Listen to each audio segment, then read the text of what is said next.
Hey, I want to talk about three maybe kind of petty things that are probably preventing your promotion to the big girl or the big boy job.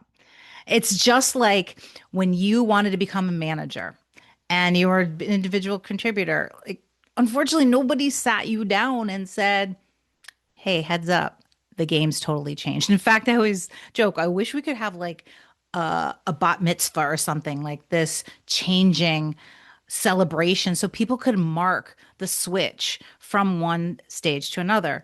And so, just like when you move from an individual contributor into a manager or a leader role, the same thing has to happen when you go from that manager, maybe director role, and you want to become the senior director or the VP or an executive level person.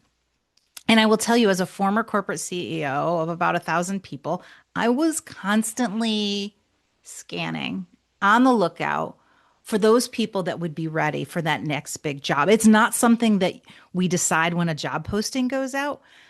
Executives are constantly looking for the people that have those qualities. But it's not just about looking for the qualities they possess. There are also some flags and some petty little things that also often prevent us from tapping someone for the big job. And I want to make sure you know what those are. So the three that I have for you are, first of all, your emails.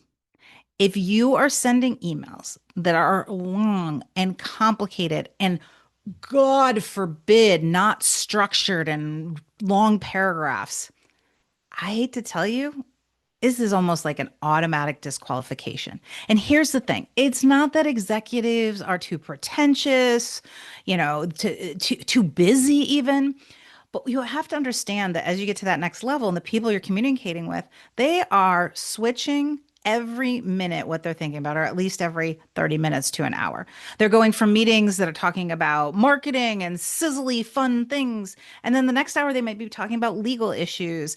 And so their head is full. They're smart people, but their head is full of so many things. And they really trust the people that communicate with them to summarize that for them and put it at a level. And what happens is so many people put so much stuff because they want to make sure they don't leave anything out, that they don't not pass the test. Emails are not a test. They are simply a great way to communicate. So, what can you do about it? First of all, write shorter emails. Sometimes I would ask people a question, a yes or no question, and I would get this back.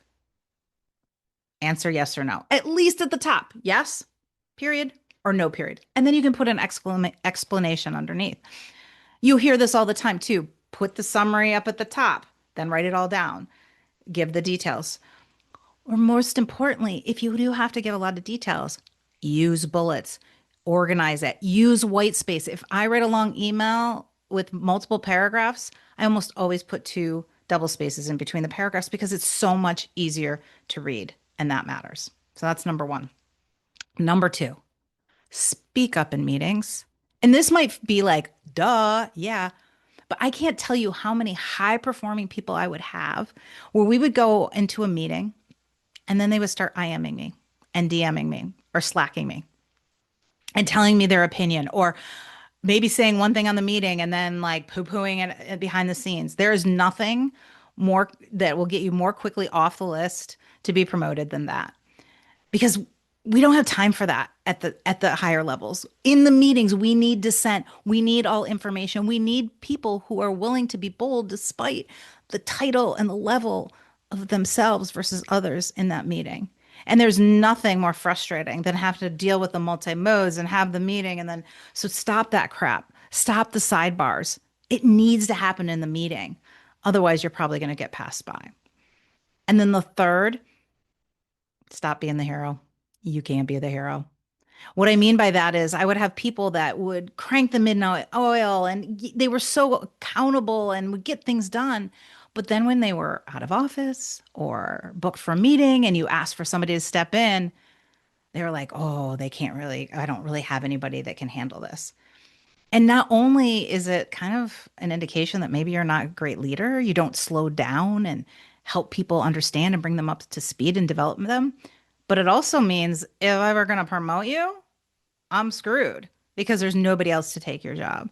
And so you have to make sure that there is somebody ready, waiting, can step in. And in fact, the more you can make somebody under you and on your team shine, I guarantee you the greater chance that you will be promoted. So I hope these are helpful. I hope I've uncovered some things, some that you've heard, maybe some that you haven't.